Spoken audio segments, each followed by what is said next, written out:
올해 우리 교회는 디모데전서 4장 15절 말씀을 주제 말씀으로 해서 그대의 발전을 나타내십시오라는 표어를 정했었죠.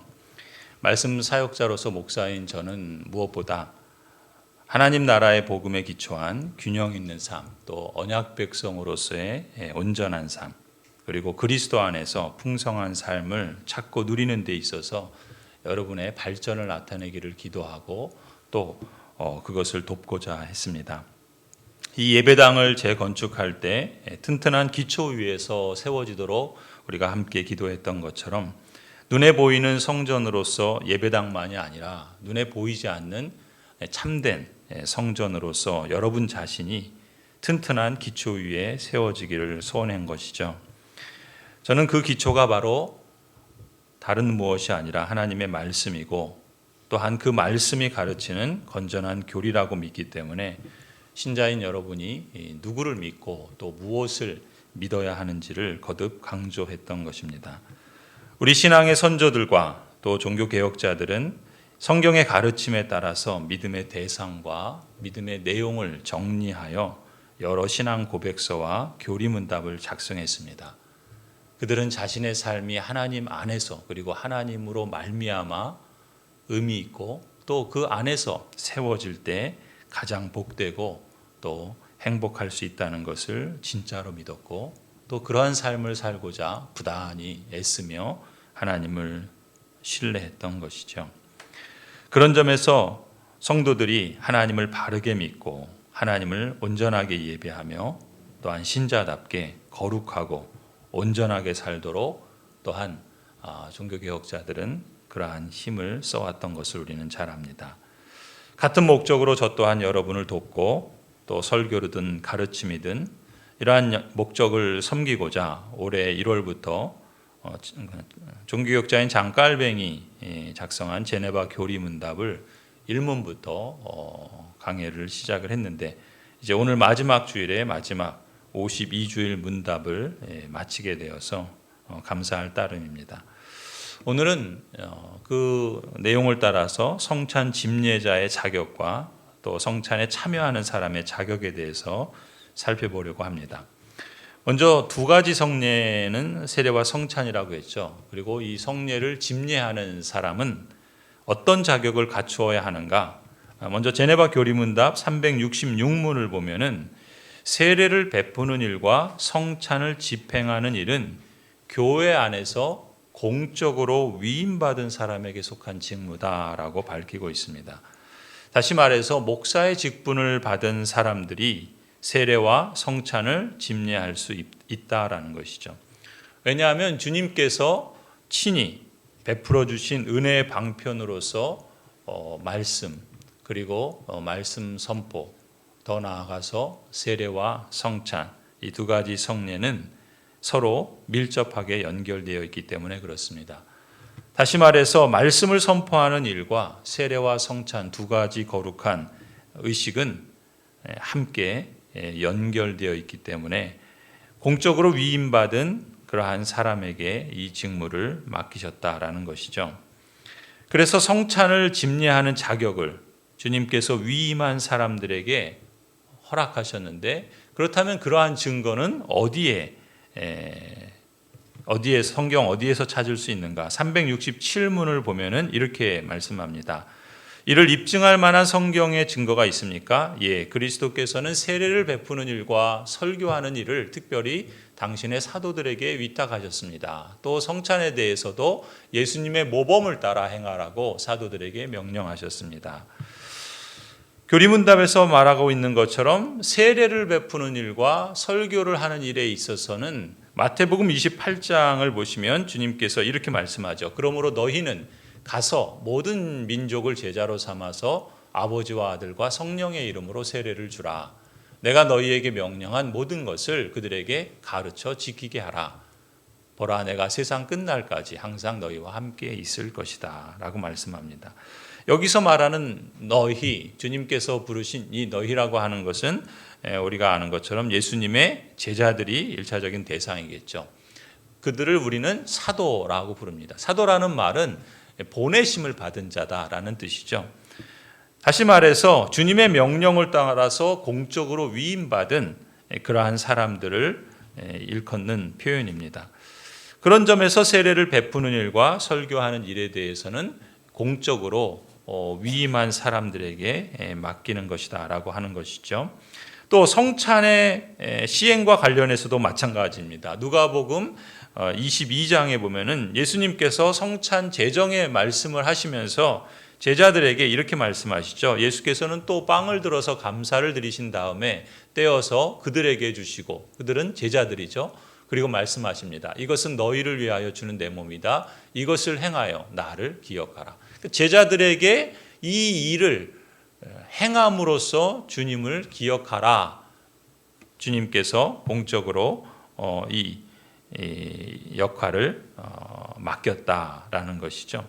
그런 점에서 교회가 주님의 명령을 따라서 공적으로 위임받은 사람들에게 이 말씀 선포와 또한 이 세례와 성찬이라는 두 가지 성례를 시행하도록 그 직무를 맡기는 것이라고 할 수 있습니다. 그 다음에 두 번째로 우리가 살펴볼 주제는 이 성찬 참여자의 자격은 그러면 어떤 것인가? 이와 관련해서도 우리가 제네바 교리문답 368문을 보면은 성례를 집행하는 목사들은 아무 구분 없이 참석자 모두에게 성례 참여를 허용해야 합니까? 이렇게 대답하죠. 세례와 관련해서 앞에서 언급한 것처럼 어른이든 어린이든 차별이 있어서는 안 됩니다. 그러나 성찬과 관련해서 목사는 성찬을 받기에 합당하지 않은 사람은 성찬에 참여하지 못하도록 해야 합니다. 우리가 몇 차례에 걸쳐서 앞서 보았던 것처럼 장갈뱅은 목사가 참여자를 제한할 수 있다. 성찬에 있어서는 그렇다라고 하는 것을 이미 배웠었죠. 세례와 관련해서는 어린이든 어른이든 차별하면 안 된다. 그래서 우리는 언약의 그 말씀의 기초에서 신자의 자녀들에게 어린 그 유아에게도 유아 세례를 베풀지 않습니까? 그런 점에서는 차별이 없어요. 하지만 성찬과 관련해서는 성찬은 자신을 살피고 분별하여 먹도록 말씀하셨기 때문에 성찬을 받기에 합당하지 않은 사람을 목사는 배제할 수 있다. 참여하지 못하도록 해야 한다라고 가르치는 것이죠. 이러한 기초에 따라서 또 개혁교회 전통에 따라서 18세기에 네덜란드의 제2의 종교개혁을 시행하는 데 있어서 중심적인 역할을 했던 분이 빌헬무스 아브라켈이라고 하는 목사님인데, 이분이 그리스도인의 합당한 예배라는 책을 쓰는데 거기에 보면 이 성찬에 합당하지 않은 사람들의 경우는 어떤 경우인가라는 것을 몇 가지 사례를 들어서 기록하고 있습니다. 가령 죽은 사람에 대해서는 성찬은 죽은 사람을 위한 것이 아니다. 당연한 거라고 우리는 생각할 수 있지만 사실 로마 카톨릭 미사에서 죽은 사람을 위한 제사를 드립니다. 그렇기 때문에 성찬은 죽은 사람을 위한 것이 아니다라고 확실하게 가르쳤던 것이죠. 두 번째로 죽은 사람이 아니라 죽어가는 사람, 다시 말해서 임종을 앞둔 사람, 그리고 죽음의 고통 속에 있는 사람에게는 성찬을 시행해서는 안 된다라고 가르치고 있습니다. 왜냐하면 이건 역시 성찬을 통해서 임종을 앞둔 사람에게, 그러니까 그 임종을 앞둔 사람에게 성찬을 시행하는 의도는 무엇이냐면 다분히 인간적인 거예요. 말하자면 그 성찬을 시행해서 그리스도의 은혜를 이 사람에게, 이분에게 주입시키려고 하는 것이죠. 그래서 그들이 그리스도 안에서 그리스도와 함께 죽고 분명히 구원을 받게 하리라는 이런 생각에서 로마 카톨릭에서는 이러한 일들을 했던 것이죠. 종교개혁자들은 이건 역시 합당하지 않다라고 가르쳤던 것입니다.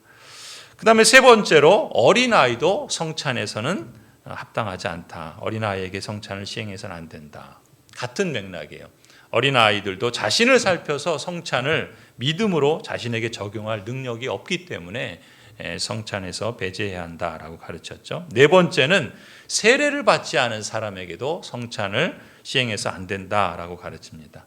먼저 믿음으로 교회에 속해야 한다라는 것이죠.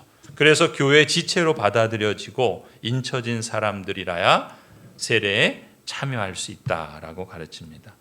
그리고 다섯 번째는 참된 교리에 대해서 무지한 사람, 불신자, 교회에 속하지 않은 사람, 교회에 속한 적이 없거나 교회에 속했었지만 어떤 이유로 인해서 권징을 받고 출교를 당한 사람들의 경우는 성찬을 시행해서는 안 된다라고 가르칩니다. 왜냐하면 이들은 언약의 약속 밖에 있기 때문에, 그리스도와 성도의 교제에 참여한 사람들이 아니기 때문에 이들에게 성찬에 참여하지 않도록 해야 한다라고 가르치는 것이죠.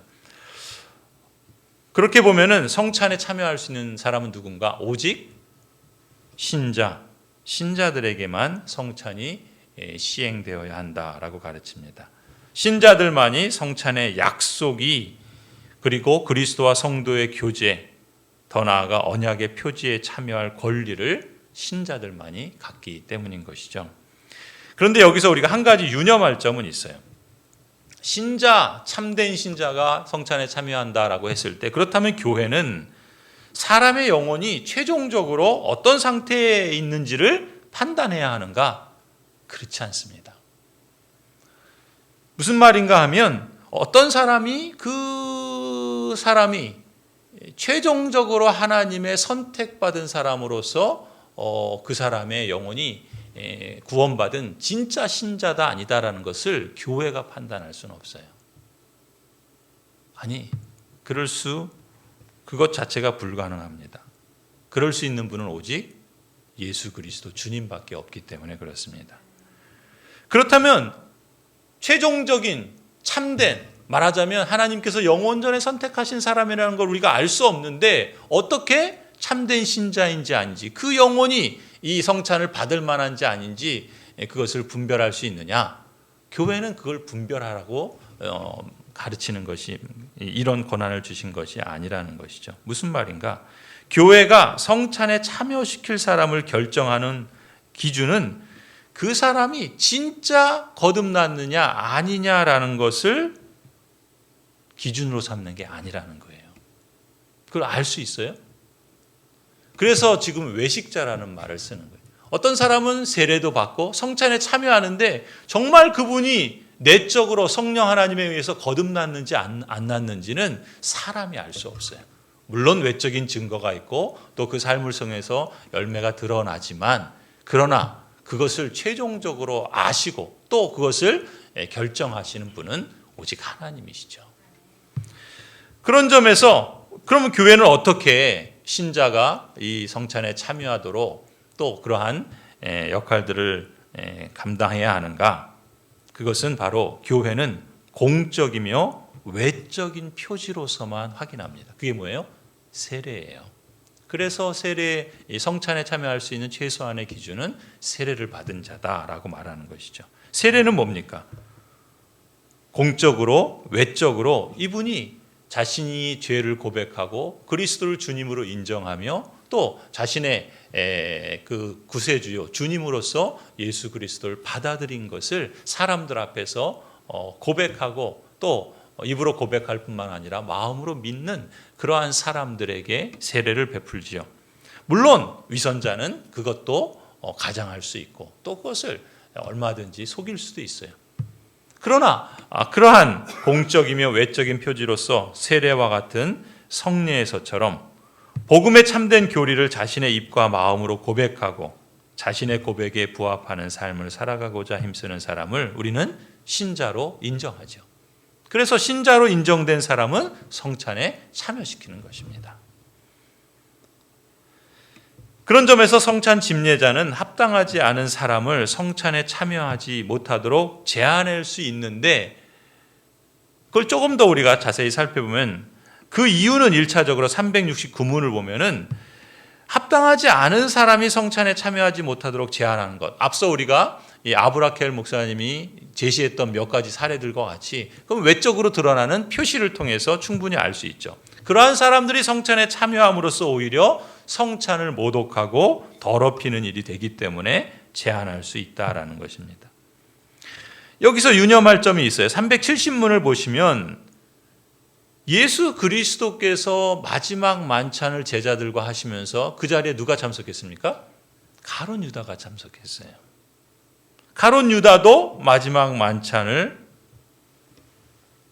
주님과 함께 참여했죠. 그 마지막 만찬을 하시면서 주님은 성찬을 제정하셨고 예수님은 이 가룟 유다가 예수님을 배반하고 팔아넘길 것을 아셨습니다. 그 일에 앞장선 사람, 말하자면 불경건한 유다에게도 예수님은 그 성찬에 참여하는 것을 허락하지 않았느냐? 그렇죠? 그렇습니다. 370문이 말하는 것처럼 예수 그리스도께서는 분명 유다의 죄악이 무엇인지를 모두 알고 계셨습니다. 다만 그 일이 다른 제자들에게는 충분히 드러나지 않았기 때문에, 그래서 그 당시까지는 다른 제자들에게는 감추어져 있는 상태에 있었기 때문에 비록 불경건한 유다에게도 성찬 참여를 허락하셨다고 보는 것입니다. 이러한 예수 그리스도의 모범을 따라서 성찬 집례자인 목사도 이것을 적용하는 거예요. 370문을 보시면 그러면 위선자들에 대해서는 어떻게 해야 합니까? 목사들은 위선자들이 성찬에 참여하는 것을 차단할 수 없습니다. 이 말은 앞서 우리가 사례에서 본 것처럼 외적인 증거들을 통해서 제한할 수 있는 사람들에 대해서는 제한을 하죠. 그러나 지금 위선자들이라는 건 뭐예요? 가룟 유다처럼 속으로는 이미 주님을 배반하고 팔아넘길 그 마음을 가진 사람이지만 그것이 겉으로 드러나지 않은 사람들에 대해서는 사람이 알 수 없는 것이죠. 주님은 아시지만. 그런 사람을 지금 두고 말하는 거예요.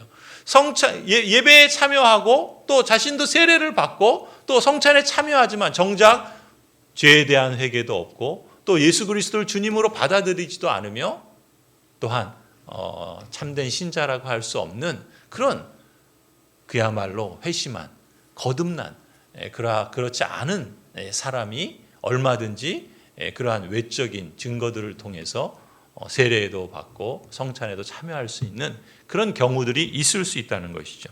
그런 사람들에 대해서 목사들은 위선자들이 성찬에 참여하는 것을 차단할 수 없죠. 다만 어떻게 하라는 거예요? 하나님께서 이들의 죄악을 외적으로 드러내 주실 때까지는 기다리라는 거예요. 그러니까 하나님께서 외적으로 드러내 주실 때까지 기다리라는 것은 뭡니까? 좀 더 구체적으로 말하면 교회가 그 죄상이나 그러한 상황에 대해서 조사를 하고 공적으로 결정을 할 때까지는 기다리라는 뜻이에요. 그걸 뭐라고 하냐면 권징이라고 합니다. 그래서 참된 교회의 표지 중에 하나가 권징이라고 할 수 있어요. 뒤에 나오겠지만 371문 한번 보시겠어요? 372문입니다. 372문 우리 같이 한번 제가 질문하고 답을 같이 읽겠습니다. 만일 목사가 성찬을 받기에 합당하지 않은 사람들을 알고 있거나 다른 사람들로부터 그러한 사실을 들었을 경우에는 어떻게 해야 합니까? 같이 읽습니다. 적법한 조사와 교회의 공적인 결정이 있기 전까지는 성찬에서 제외시키지 말아야 합니다. 여기 보면은 목사는 알았어요. 어떤 분이 이분은 범죄한 일이 있고 또 이러이러한 사실들이 성찬을 받기에 합당하지 않다. 어찌어찌해서 알게 되었습니다. 또 다른 사람들로부터 그러한 그 상황에 대해서 그러한 사실을 알게 되었어요. 그렇다면 그 목사가 사사로이 그런 사실에 근거해서 성찬에 참여하지 못하도록 제한할 수 있는가? 그렇게 결정하지 말라는 거예요. 어떻게 하라는 거예요? 교회의 치리회인 당회가 적법한 조사를 하라는 거예요. 그리고 범죄한 일이 드러나거든 그렇다면 권면하고 회개할 수 있도록 권하고 또 그것도 받아들이지 않으면 교회가 당회에서 치리회인 당회가 권징을 해서 치리를 해서 공적인 결정으로 가령 수찬 정지 성찬에 당신은 참여하지 마십시오라고 하는 그러한 벌을 내리거나 또 출교를 하거나 이런 경우가 있기 전까지는 목사가 개인적으로 그분의 어떤 죄상이나 또 누군가로부터 그러한 이야기를 들었다 할지라도 성찬에 참여하는 것을 막지 말고 교회 공적인 결정이 있을 때까지 기다리라 이렇게까지 가르쳤던 것이죠. 이 점과 관련해서 종교개혁자 장깔뱅은 바로 이 가룟 유다의 경우를 들어서 공적인 결정 이전까지 성찬에서 제외시키지 말라라고 적용을 했던 거예요. 근데 이것은 장깔백만이 가르쳤던, 적용했던 것이 아니라 당시에 대부분의 종교개혁자들이, 아니 사실 그 이전에 초대교회 교부라고 할 수 있는 어거스틴이 이 점을 매우 잘 가르쳤습니다.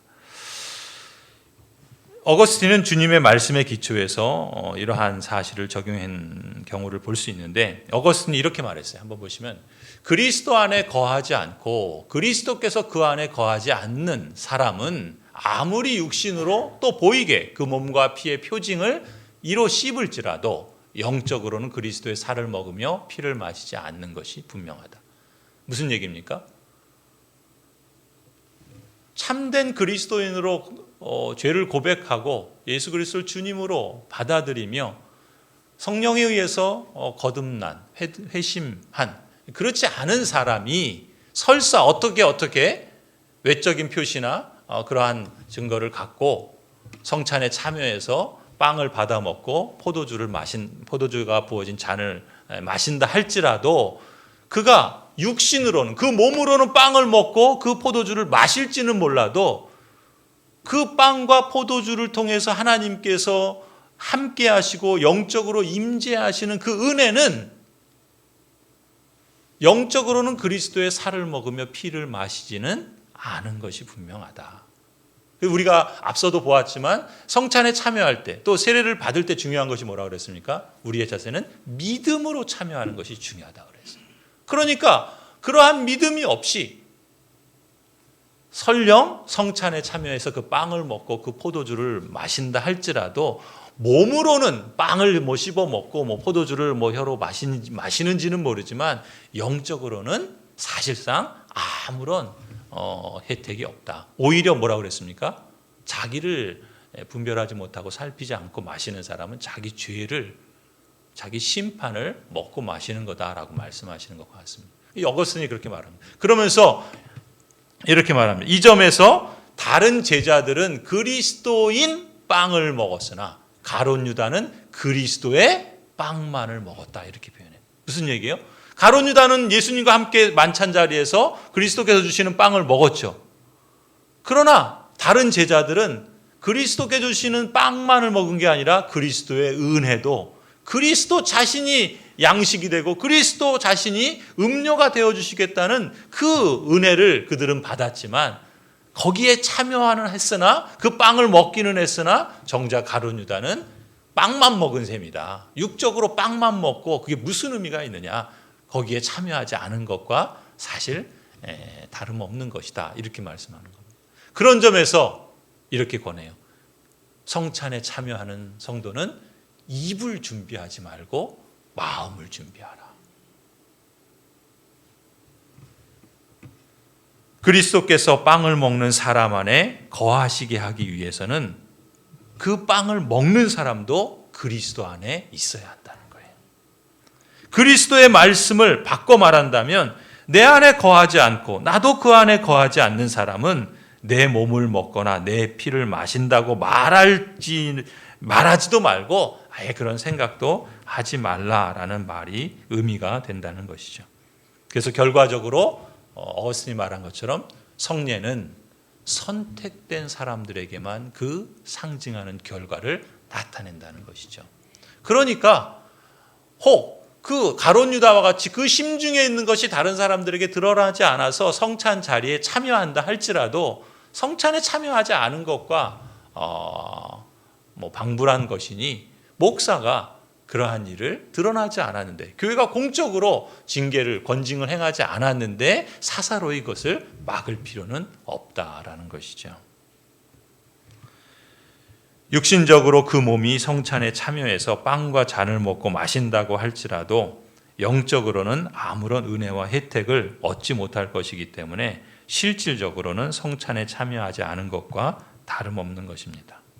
이러한 원리의 기초에서 목사와 장로로 구성된 당회는 그러나 교회를 바르고 질서 있게 세워가기 위해서 치리의 역할을 담당해야 하는 거예요.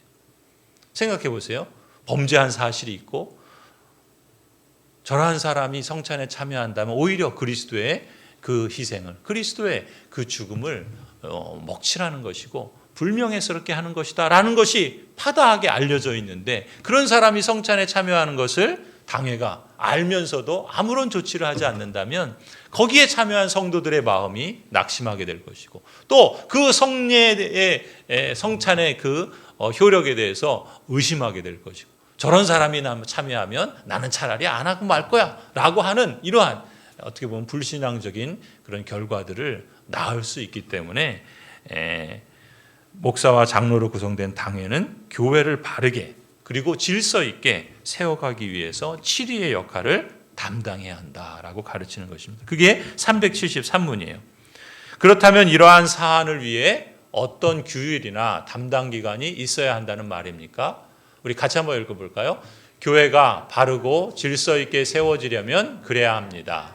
교회는 성도들의 도덕적 행위들을 조사하고 교회 안에서 발생하는 사건들을 미연에 방지하기 위해 깨어있는 장로들을 선출해야 합니다.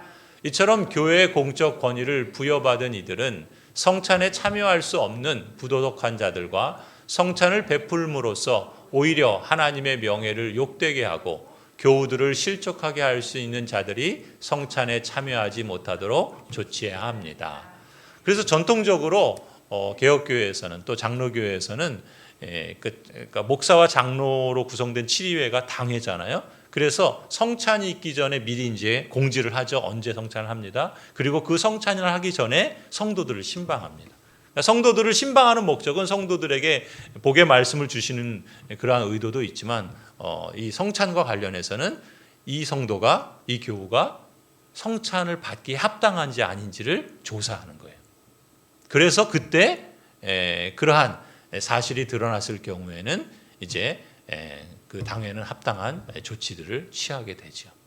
이것이 하나님의 은혜의 방편으로 주신 것을 이 종교개혁자들, 또 우리 믿음의 선배들은 얼마나 귀중하게 여기고 정말 그것이 내 삶을 온전하게 하고 또 하나님의 은혜를 충만히 누리게 하는 통로이고 그만큼 사모하고 준비하면서 이 성찬에 임했던 것이죠. 하나님을 간절히 찾고 사모하는 심령을 하나님께서 결코 외면하지 않으시고 그 삶에 복을 주신다 믿습니다. 성찬은 이렇게 오직 참된 신자들에게만 시행되어야 하죠.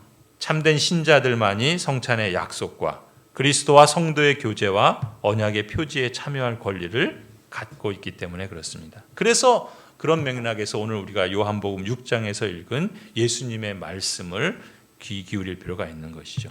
53절에서 예수께서 그들에게 말씀하셨다. 내가 진정으로 너희에게 말한다. 너희가 인자의 살을 먹지 아니하고 또 인자의 피를 마시지 아니하면 너희 속에는 생명이 없다.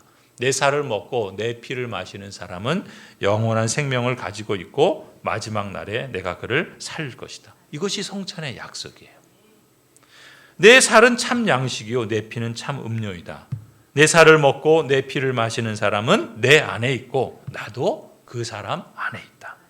살아계신 아버지께서 나를 보내셨고 내가 아버지 때문에 사는 것과 같이 나를 먹는 사람도 나 때문에 살 것이다. 성도는 이처럼 그리스도와 교제를 누리는 사람이에요. 성찬에 참여한다는 것은 내가 그리스도 안에 있고 그리스도께서 내 안에 계신다라는 것을 확증하는 자리고, 또한 그리스도께서 나에게 참된 양식과 음료가 되어주셔서 나를 먹이시고 나를 입히시며 나를 하나님의 나라에 이르기까지 지키시고 보호하신다라는 것을 실감하고 또 그것을 우리의 오감으로 느끼며 하나님께서 이 성찬을 통해서 약속하신 그 언약을 우리가 기억하며 또 그것을 그리스도 안에서 누리는 교제라고 말할 수 있는 것이죠. 58절에 그래서 예수님께서 이렇게 말씀합니다. 이것은 하늘에서 내려온 빵이다. 이것은 너희의 조상이 먹고서도 죽은 그런 것과는 같지 아니하다. 이 빵을 먹는 사람은 영원히 살 것이다. 성도 여러분, 우리는 지금까지 제네바 교리문답 1문에서 373문까지를 살펴보았습니다. 바라기는 여러분이 이 성경이 말씀하는 복음의 총체적인 면들과 균형 잡힌 이 진리들을 이전보다 좀 더 선명하게 보는 계기가 되었으면 합니다. 우리 교회 홈페이지에 제네바 교리문답 처음부터 마지막까지 설교된 내용들이 있어요. 여러분 그때 우리 제네바 교리문답을 한번 통해서 우리 신앙의 가장 중요하고 핵심되는 교리들을 성경의 기초에서 잘 정리해 놓은 우리 종교개혁자들의 그러한 노고와 또 헌신을 통해서 우리도 믿음의 그런 균형 잡힌 진리를 잘 세워갈 수 있으면 좋겠습니다. 그래서 여러분도 많이 참고하시고 또 그럴수록 여러분이 단단한 그런 믿음의 반석 위에 굳건히 서게 되기를 바랍니다. 그리스도 안에서 정말 풍성한 삶을 살아가는데 이 말씀이 한 걸음 더 나아가도록 안내해주고 앞으로 계속해서 이 말씀에 깊이 창념하고 또 순종하며 살아감으로써 이 땅에 살아가는 하나님의 언약 백성으로서 약속된 그 큰 유익들을 더욱더 충만하게 누리게 되기를 간절히 축원합니다.